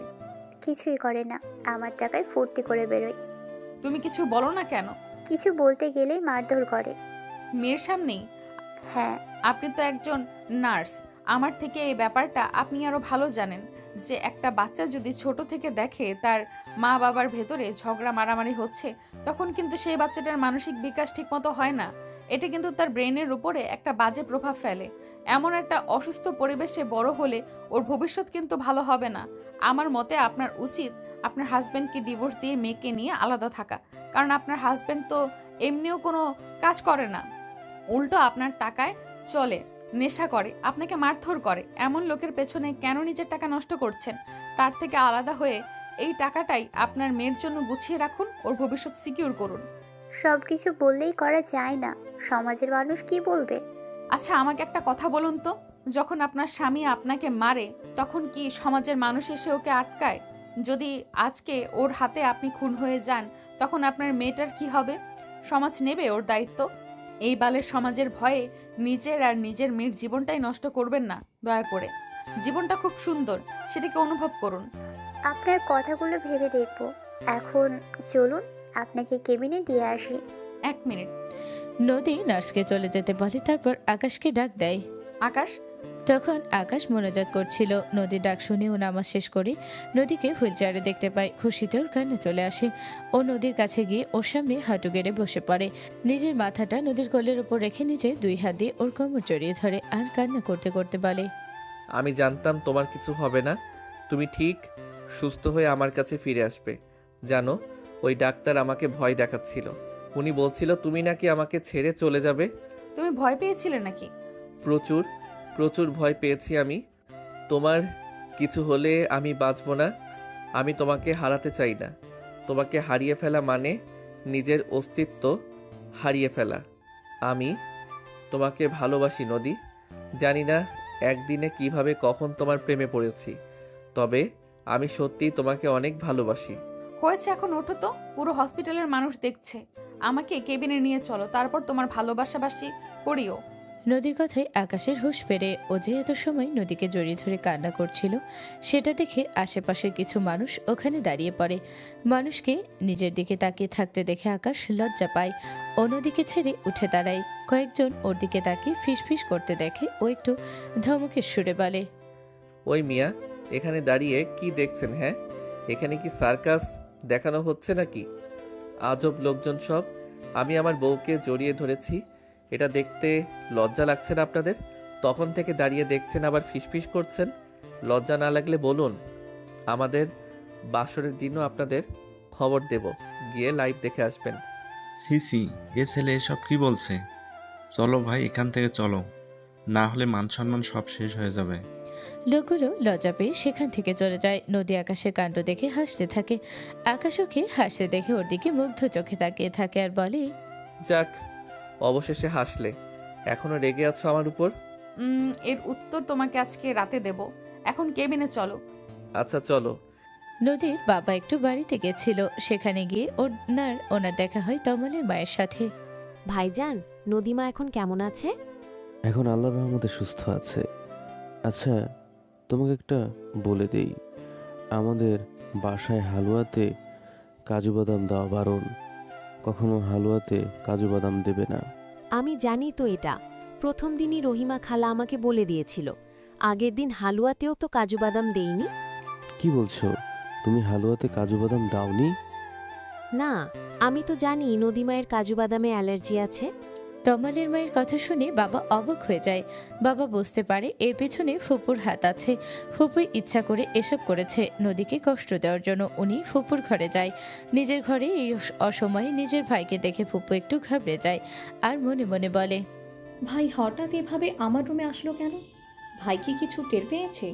নদীকে যে বাদাম মেশানো হালুয়া আমি খাইয়েছি সেটা কি জেনে গেছে? না না, এসব আমি কি ভাবছি। কুল কুল, এত হাইপার হলে চলবে না। এমনিতেও আসতে পারে, একদম ঠান্ডা থাকতে হবে, কেউ যেন সন্দেহ না করতে পারে। ভাই তুমি হঠাৎ কিছু বলবে? হ্যাঁ, নদীর জ্ঞান ফিরেছে। আমি হাসপাতালে যাব, তুই যাবি আমার সাথে? না। নদীর জ্ঞান ফেরার কথা শুনে ফুপু আরো ভয় পেয়ে যায়। উনি মনে মনে বলেন, নদীর জ্ঞান ফিরেছে, এবার আমার কি হবে? ও যদি ভাইকে বলে দেয় আমি ওকে বলেছিলাম হালুয়া খেতে, তখন কি হবে? ইস, এত বড় ভুলটা কিভাবে করলাম আমি? নিজে কেন ওকে হালুয়া খাওয়ার কথা বললাম? অন্য কাউকে দিয়ে বলানো উচিত ছিল। এখন হাসপাতালে যাওয়াটা কি ঠিক হবে আমার? না মানে, তুই যাবি না নদীকে দেখতে? না মানে যাবো তো, কেন যাব না? তাহলে প্রথমে না বললি কেন? ওর জ্ঞান ফিরেছে শুনে এক্সাইটমেন্টে কি থেকে কি বলে ফেলেছি খেয়ালই করিনি। চলো যাই। হ্যাঁ চল। বাবা আর ফুপু নদীর কেবিনে আসলে ফুপু নাটক করে কান্না করতে থাকে। উনি এসেই কান্না করতে করতে নদীকে জড়িয়ে ধরে বলে, নদী মা আমার, তুই ঠিক আছিস তো মা? আল্লাহর কাছে লাখ লাখ শুক্রিয়া, আল্লাহ তোকে আমাদের কাছে আবার ফিরিয়ে দিয়েছে। ফুপু নাটক দেখে বাবার মনে মনে রাগ হতে থাকে। উনি ফুপুকে হাতে নাতে ধরার জন্য বলে, নদী, তুই হঠাৎ হালুয়া কেন খেলি? ফুপু আমাকে বলেছিল ফ্রিজে হালুয়া আছে, আমি যেন গিয়ে খাই, তাই তো খেলাম। নদীর কথা শুনে বাবা শিওর হয়ে যায় এসব কিছুর পিছনে ফুপুই দায়ী। উনি ফুপুকে বলেন, নদী এসব কি বলেছে? তুই ওকে বলেছিলি হালুয়া খেতে, কিন্তু তখন যে বললি তুই জানতেই না নদী কখন হালুয়া খেয়েছে। আসলে কি বলো তো ভাইয়া, একটা বলতে কি আরেকটা বলে ফেলেছি। আমি আসলে নদীকে বলেছিলাম হালুয়া খেতে। হালুয়া তো ওর প্রিয় জিনিস, তাই বলেছিলাম। তুই তো তখন বললি আগের দিন তমালের মা হালুয়াতে কাজু বাদাম দিয়েছে, সেটা জানা সত্ত্বেও কেন নদীকে খেতে বললি? ভাই বললাম না তোমাকে, একটা বলতে কি আরেকটা বলে ফেলেছি। আসলে কি হয়েছে বলো তো, বয়স বাড়ছে তো, তাই এমন ভুল হচ্ছে। আমি তখন বলতে চেয়েছিলাম যে আমি নদীকে হালুয়া খেতে বলেছিলাম, কিন্তু আমি জানতাম না সেটাতে কাজু বাদাম দেওয়া আছে। আমাদের বাড়িতে তো কাজু বাদাম দেওয়া বারণ হালুয়াতে। তমালের মা যে ওই দিন হালুয়াতে কাজু বাদাম দিয়েছে সেটা আমি জানতাম না, বিশ্বাস করো। না হলে তুমি বলো আমি কেন জেনে শুনে ওকে কাজু মেশানো হালুয়া খেতে বলতাম? আমি তো জানি যে ওর কাজুতে ভয়ঙ্কর রকমের অ্যালার্জি আছে, ওর প্রাণও যেতে পারে। জেনে শুনে আমি কেন আমার মেয়েটাকে এমন একটা বিপদে ফেলবো বলো তো? ফুপুর এমন নাটক দেখে বাবা আর নিজেকে ধরে রাখতে পারে না। ওনার ধৈর্যের সীমা পেরিয়ে যায়। উনি ফুপুর গালে একটা চড় মারেন আর বলেন, একদম নাটক করবি না। তুই জানতি ওর কাজুতে এতটাই অ্যালার্জি যে ওর মৃত্যু পর্যন্ত হতে পারে, আর এটা জেনে তুই ইচ্ছা করে ওকে হালুয়া খেতে বলেছিস। জেনে শুনে কেন এমন করলি সেটা তো তুই ভালো জানিস। আর শোন, আমি এটাও জানি হালুয়াতে কাজু তো আমাদের মা দেয়নি, তুই দিয়েছিস। এবার বল, এত বড় একটা অন্যায় কেন করলি? কেন আমার মেয়েটাকে প্রাণে মারার চেষ্টা করলি? বল। নদীর জন্য আজকে আবারও মার খেয়ে ফুপুর মাথা গরম হয়ে যায়। উনি আর নিজেরা কন্ট্রোল করতে না পেরে বলেন, হ্যাঁ হ্যাঁ, আমি করেছি। আমি ওকে কাজু মেশানো হালুয়া খাইয়েছি, যাতে করে এটা ওর শরীরে বিষের মতো কাজ করে আরও মরে যায়। ফুপু, তুমি ইচ্ছে করে এমনটা করেছো, কিন্তু কেন? এই চুপ! আমাকে একদম ফুপু বলে ডাকবি না, জারজের বাচ্চা। তোর জন্য আজকে ভাই আমাকে মারলো। তোর মতো জারজ মানুষের জীবনে ঢুকে সব নষ্ট করে শুধু। এসব কি হচ্ছে? চুপ কর বলছি। ফুপু, তুমি এসব কি বলছো? নিজের ভাইজিকে কি বলছেন এসব আপনি? ভাইজি মানে তো নিজেরও মেয়ে, তাকে কেউ জারজ বলে? বেশ করেছি বলেছি, আরও বলবো। যা সত্যি তাই বলেছি। তোকে চুপ করতে বললাম তো। চুপ, একদম চুপ থাকবি তুই। না, আজকে আর আমি চুপ করব না। আজকে পুরো সত্যিটা বলবো। এতদিন যেই সত্যি লুকিয়ে রেখেছো, আজকে সেটা সবার সামনে আসবে। বাবা, ফুপু এসব কি বলছে? কিসের সত্যির কথা বলছে? কিছু না মা, ওর কথায় কান দিস না তুই। আর তুই চুপ কর একদম। চল বাসায় চল তুই, তোর এখন আর এখানে থাকতে হবে না। না, আমি কোথাও যাব না। আজকে আমি আর চুপ থাকবো না। প্রতিনিয়ত তুমি আমাকে এই জারজটার জন্য অপমান করেছো, 2 বার আমার গায়ে হাত তুলেছো। আমি আর সহ্য করব না। একটা জারজের জন্য কেন আমাদের ভাই বোনের ভিতরে ঝামেলা হবে? আর আমি বা কেন এসব সহ্য করব? তুমি সব কি বলছো ফুপু? কোন সত্যির কথা বলছো? বাবা, ফুপু এসব কেন বলছে? আমাকে বারবার জারজ কেন বলছে? তোর বাবা কি বলবে? আমি বলছি শোন, তুই হলি একটা জারজ, আমাদের বাড়ির সন্তান না তুই। ভাই তোকে একটা অনাথ আশ্রমের পাশ থেকে কুড়িয়ে এনেছিল। চুপ কর তুই, দোহাই লাগে চুপ কর। না, আমি তো আজকে চুপ করব না। এই নদী শোন, তুই এই যে আমার ভাইকে বাবা বলিস, আমার ভাবিকে মা বলিস, এরা কেউই তোর বাবা মা না। তুই কার সন্তান কেউ জানে না। কার না কার অপকর্মের ফল হলি তুই। একটা কুরক্ত, তাই তো তোকে ফেলে দিয়ে গেছিল। ফুপুর কথা শুনে নদী মনে মনে একদম ভেঙে পড়ে। ওর চোখ থেকে পানি পড়তে থাকে। ও কান্না ভেজা চোখে ওর বাবার দিকে তাকায়, দেখে ওর বাবা মাথা নিচু করে আছে। আকাশ নদীর মনের অবস্থা বুঝতে পারে ও নদীর হাতটা শক্ত করে ধরে রাখে। নদী ওর বাবার দিকে কান্না ভেজা চোখে তাকিয়ে বলে, বাবা, ফুপু এসব কি বলছে? তুমি আমার বাবা নও, তোমার সাথে আমার কোনো সম্পর্ক নেই। আমি তোমার মেয়ে না। বলো না বাবা, ফুপু যা বলছে তা কি সত্যি? তোর বাবা কি বলবে? অবশ্য ভাই তো তোর বাবা না, আমারই মিস্টেক। শোন, তুই আমাদের কেউ না, আমাদের সাথে তোর কোনো সম্পর্ক নাই। আরেকটা কথা শোন, যাকে তুই এতদিন মা বলে জানতি, মানে আমার ভাবি, সে যে ভাইকে ছেড়ে চলে গেছে, তার কারণও তুই। ভাই আর ভাবির ভিতরে তোকে নিয়ে আসা নিয়ে ঝামেলা শুরু হয়।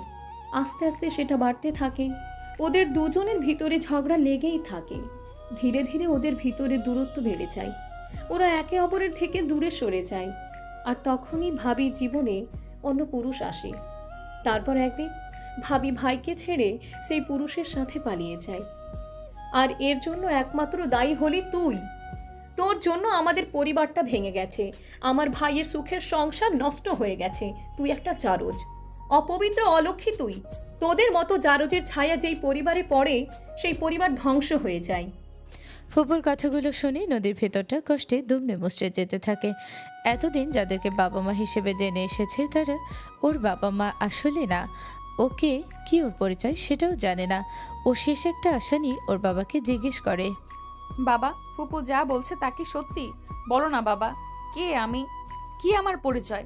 সত্যি কি আমি তোমার মেয়ে না, কারো কুকর্মের ফল আমি? কি হলো, তুমি চুপ করে আছো কেন? বলো সত্যিটা কি, বলো। ফুপুর কথাগুলো কি সত্যি? হ্যাঁ সত্যি, তুই আমার মেয়ে না।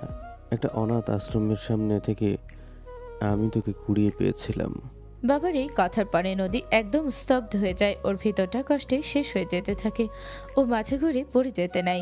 আকাশ ওকে নিজের সাথে জড়িয়ে ধরে। নদী আবারও ওর বাবাকে বলে, আমার জন্য তোমার আর মায়ের ভেতরে ঝামেলা হয়েছিল, আর সেই জন্যই মা তোমাকে ছেড়ে চলে গিয়েছিল। হ্যাঁ এটা সত্যি যে তোকে আমার আনার পর তোর মা আর আমার ভেতরে প্রতিনিয়ত ঝামেলা হতো, কিন্তু এটাও সত্যি তোর মায়ের আমাকে ছেড়ে যাওয়ার কারণ তুই ছিলি না। আমার সাথে তোর মায়ের বিয়ের আগ থেকে তোর মায়ের ওই পুরুষের সাথে প্রেম ছিল। বিয়ের পরে আমি সেটাও জানতে পারি। তোর মা আমাকে পরিষ্কারভাবে জানিয়ে দেয় যে ওই পুরুষের সাথে প্রেম চালিয়ে যাবে। আমি যদি বাধা দেওয়ার চেষ্টা করি তাহলে পালিয়ে যাবে।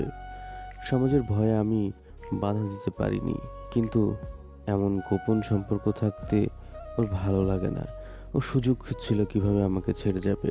তোমাকে আনার পরে ও সেই সুযোগটা পেয়ে যায়।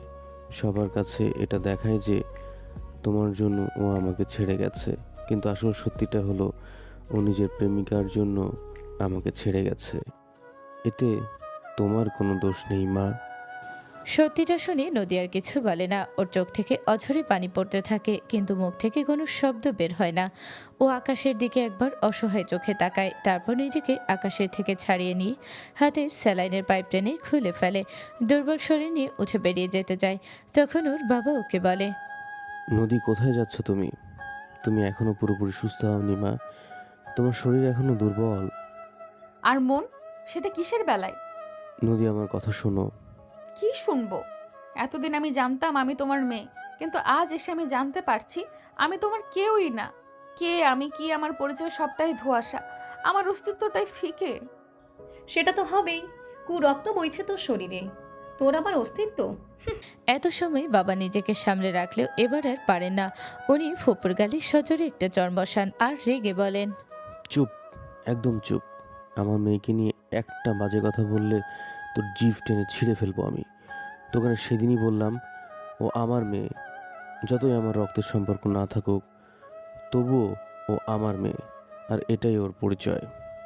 উনি ফুপুর দিক থেকে চোখ সরিয়ে নদীর দিকে তাকিয়ে বলেন, আর তুমিও শোনো, তুমি আমার মেয়ে, বুঝেছো? অনেক বড় হয়ে গেছো তুমি, তাই না? তাই বাবার মুখে মুখে তর্ক করে কথা বলো। জন্ম না দিলে কি বাবা হওয়া যায় না নাকি? আমাদের রক্তের সম্পর্ক না থাকুক, আত্মার সম্পর্ক আছে। কে কি বললো না বললো তাতে কিছু যায় আসে না। আমি যখন বলেছি তুমি আমার মেয়ে, তখন এটাই শেষ কথা। এরপরে আর যেন বলতে না শুনি তুমি আমার মেয়ে না। তোমাকে এতগুলো বছর নিজের বুকে আগলে মানুষ করেছি, আর নিজেকে যখন জানলে তুমি আমার রক্ত না, তখন আমাকে ছেড়ে চলে যেতে চাইছো? একবারও ভাবছো না তোমার এই বুড়ো বাবাটা তোমাকে ছেড়ে কিভাবে থাকবে? রক্তের সম্পর্ক নেই বলে কি তোমার প্রতি আমার ভালোবাসা, মায়া, মমতা সব মিথ্যা? নদী ওর বাবার কথা শুনে আবেগ আপ্লুত হয়ে পড়ে। ওর বাবাকে জড়িয়ে ধরে বলে, সরি বাবা, তোমাকে কষ্ট দেওয়ার জন্য সরি। তুমিই আমার বাবা। যারা আমাকে ফেলে চলে গেছে তারা আমার কেউ না হতে পারে না। আমার বাবা তুমি, আমি তোমার মেয়ে। এবার কে কি বললো তাতে আমার আর কিছুই যায় আসে না। ফুপু ভেবেছিল সত্যিটা জানার পরে নদী ওর বাবাকে ছেড়ে ওদের বাড়ি ছেড়ে চলে যাবে, কিন্তু নদীকে সবটা মেনে নিতে দেখে উনি আরও ক্ষেপে যান। উনি রেগে কেবিন থেকে বেরিয়ে যায়, আর তারপর নদীর শ্বশুরবাড়িতে কল করে সবাইকে সব সত্যি জানিয়ে দেয়। আকাশ আর নদী 2 দিন ওর বাবার বাসায় থাকে। ফুপে এই 2 দিন নিজের রুম থেকে তেমন একটা বের হয় না, কাজের লোকেদের দিয়ে নিজের খাবার রুমে নিয়ে গিয়ে খায়। নদী আর আকাশের বাড়িতে ফিরে গেলে দরজায় ওর মা আর কাকি এসে ওদের বাধা দেয় ভিতরে ঢুকতে, আর বলে, আকাশ তুই ভিতরে আয়, কিন্তু এই মেয়েটা যেন বাড়িতে না ঢোকে। মা, এসব তুমি কি বলছো? আমি ঠিকই বলছি, ওর মতো জন্ম পরিচয়হীন মেয়েকে আমি নিজের ছেলের বউ হিসেবে মানি না। ভাবা যায় নিজের জন্মের ঠিক নেই, এ আমাদের বড় বড় জ্ঞান দেয়। কার না কার অপকর্মের ফল, যারও যে একটা। এজন্যই তো এমন বেয়াদব তৈরি হয়েছে, জন্মেরই তো ঠিক নেই। কাকি, এসব তুমি কি বলছো? এই তুই একদম চুপ কর, বেয়াদবের সাথে থেকে বেয়াদব তৈরি হচ্ছ। কাকির উপরে চেঁচামেচি করিস? এই মেয়েকে এক্ষুনি বের করে দে। ওকে আমি আমার ছেলের বউ হিসেবে মানি না, আর মানবও না। ওর মতো জারজ কারো বাড়ির বউ হওয়ার যোগ্যতা রাখে না। আমার বাড়িতে পা দিয়ে বাড়িটাকে একদম অপবিত্র করে দিল। আমি কোনো বেয়াদবি করছি না মা, তুমি আমার কথাটা শোনো। ও আমার বউ, ওকে আমি এভাবে বাড়ি থেকে বের করে দিতে পারি না। আমি ওকে ভালোবাসি মা। দেখ আকাশ, এই বাড়িতে হয় ও থাকবে, না হয় আমি। ওকে আমি কিছুতেই এই বাড়িতে প্রবেশ করতে দেব না। এবার তুই ঠিক কর, কে থাকবে এই বাড়িতে আর কে যাবে। না, তুমি কোথাও যাবে না। কথাটা বলে আকাশ নদীর হাত ছেড়ে দেয়। নদী অবাক চোখে আকাশের দিকে তাকিয়ে থাকে। আকাশের মা জানতো আকাশ কিছুতেই ওনাকে চলে যেতে দেবেন না, তাই ইচ্ছে করে এমন একটা শর্ত দিল। উনি মনে মনে প্রচুর খুশি হয়। আকাশ বলে, 1 মিনিট, সবাই অপেক্ষা করো, আমি আসছি। আকাশ নিজের রুমে চলে যায়। ও একটা লাগেজ নিয়ে নিচে আসে। এটা নদীর লাগেজ। ওই দিন নদী লাগেজ গোছালেও সেটা নিয়ে যায়নি। নদীর লাগেজ হাতে আকাশকে নিচে আসতে দেখে ওর মা ভীষণ খুশি হয়। এদিকে আকাশের হাতে নিজের লাগেজ দেখে নদী মনে মনে অনেক কষ্ট পায়। ওর চোখ থেকে পানি পড়তে থাকে। সবাইকে অবাক করে দিয়ে আকাশ লাগেজ হাতে বাড়ির দরজা থেকে বেরিয়ে আবারও নদীর পাশে গিয়ে ওর হাত ধরে দাঁড়ায়। তারপর ওর মাকে উদ্দেশ্য করে বলে ওঠে আকাশ, তুমি আমার মা, আমার বউ, এর জন্য তুমি বাড়ি ছেড়ে চলে যাবে, আর ছেলে হয়ে সেটা আমি সহ্য করব কিভাবে বলো তো? তাই তোমাকে কোথাও যেতে হবে না, আমরাই চলে যাচ্ছি। ও আমার স্ত্রী, সুখে দুঃখে সবসময় ওর পাশে থাকাটা আমার কর্তব্য, ওর খেয়াল রাখা আমার দায়িত্ব। ওকে একা ছাড়া আমার পক্ষে সম্ভব না, তাই ওর সাথে আমিও চলে যাচ্ছি। তুমি আমাদের জন্য দোয়া করো মা, ব্যাস তোমার থেকে শুধু দোয়াই চাওয়ার আছে। আকাশ নদীকে নিয়ে ওর বাসা থেকে বেরিয়ে যায়। ওরা গিয়ে নদীদের বাসায় ওঠে। পড়ালেখায় ভালো থাকায় আকাশের রেজাল্ট ও খুব ভালো ছিল। ও একটা ভালো চাকরি পেয়ে যায় খুব অল্প সময়েই। তারপর নদীকে নিয়ে একটা ফ্ল্যাট ভাড়া নিয়ে সেখানে উঠে যায়। ওদের টনাটনির সংসার ভালোই চলতে থাকে। আকাশের মাও নিজের ভুল বুঝতে পারেন। উনিও ওদের মেনে নিয়ে বাড়িতে ফিরিয়ে নেন। সমাপ্ত।